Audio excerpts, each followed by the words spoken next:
روبی اور نیلم دونوں پکی سہیلیاں تھیں۔ بچپن سے وہ لوگ ساتھ کھیلتی، ساتھ پڑھتی، کہیں جانا ہوتا تو ساتھ میں ہی جاتی۔ پر روبی کے پاپا کا ٹرانسفر دیواس میں ہو گیا تھا۔ ان لوگوں کی دیواس شفٹنگ تھی۔ دونوں دوست گلے لگ کے رو رہی تھیں۔ ابھی تک روبی تم نے ہمیں کیوں نہ بتایا؟ نیلم شکایت کر رہی تھی۔ نیلم ہمیں بھی اس بات کا بہت افسوس ہے۔ ہم تمہیں افسوس زدہ دیکھ نہیں سکتے تھے، اس لیے تمہیں بتانا ہم نے مناسب نہ سمجھا۔ بس وہیں سے وہ ایک دوسرے سے بچھڑ جاتی ہیں۔ وہ کلاس 7 میں ہوتی ہیں، ایک دیواس میں تو دوسری لکھنؤ میں چلی جاتی ہیں۔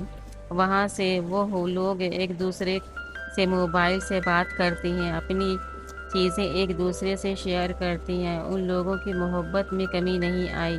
ایک دوسرے کو وہ برتھ ڈے گفٹ آرڈر کرتی ہیں۔ نیلم کے گھر اس کی اپی کی شادی تھی۔ روبی کو اس نے کارڈ سینڈ کیا تھا۔ وہ اپنے پاپا کے ساتھ جانا چاہتی ہے، پر ان کے پاپا کو آفس کی طرف سے جانا کی پرمیشن نہیں ہو پاتی۔ انہیں وہاں سے چھٹی نہیں ملی۔ شادی کو ابھی 1 ہفتے بچے تھے۔ وہ اپنی دوست سے ملنے کو بے قرار ہو رہی تھی، پر کوئی جانے والا نہ تھا۔ کرے تو کیا کرے، کچھ سمجھ میں نہیں آ رہا تھا۔ پاپا نے ایک بار پھر ٹرائی کیا، ان کی اپلیکیشن ایکسیپٹ ہو گئی۔ روبی کو اس بات کی بہت خوشی ہوئی اور وہ شادی میں جانے کے لیے تیاریاں شروع کر رہی تھی، پر وہ نیلم کو نہیں بتانا چاہتی تھی۔ نیلم کو اس بات کا بہت افسوس ہوتا ہے کہ وہ روبی سے نہیں مل پائے گی۔ اب تک تو ہر چھوٹی بڑی خوشی اور غم میں ہم لوگ ساتھ رہتے تھے، اٹھنا بیٹھنا، گھومنا، شاپنگ، یہاں تک کہ شرارتوں میں بھی ساتھ ہوتے۔ پر اب جب کہ میری اکلوتی اپی کی شادی ہے اور وہ ہمارے پاس نہیں ہے، شادی کا مزہ کرکرا ہو گیا۔ یہ سوچ کر وہ دکھی تھی کہ تبھی کسی نے آ کر بتایا کوئی باہر کے مہمان آئے ہیں۔ یہ سن کر وہ باہر آتی ہے کہ پتہ نہیں کون آ گیا۔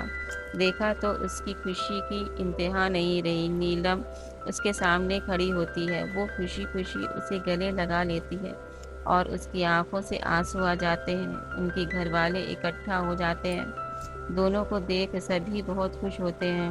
بیٹا تم لوگوں کی خوشی ہی ہماری خوشی ہے، دونوں کو گلے لگاتے ہیں۔ پھر وہ دونوں ہر فنکشن میں ساتھ ساتھ دکھائی دیتی ہیں۔ شادی ہو چکی ہوتی ہے۔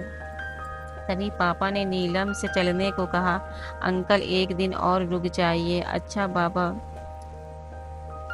ایک شرط پر، کل دونوں خوشی خوشی ایک دوسرے کے ساتھ رہیں گے اور خوشی خوشی تم نیلم کو ودا کرو گی، آنسو آنا نہیں چاہیے۔ دونوں نے ایسا ہی کیا۔ شاباش بیٹا، اس بار چھٹیوں میں تم نیلم کے گھر آؤ گی۔ اوکے انکل، ایسا ہی ہوگا۔ وہ لوگ خوش ہو جاتے ہیں۔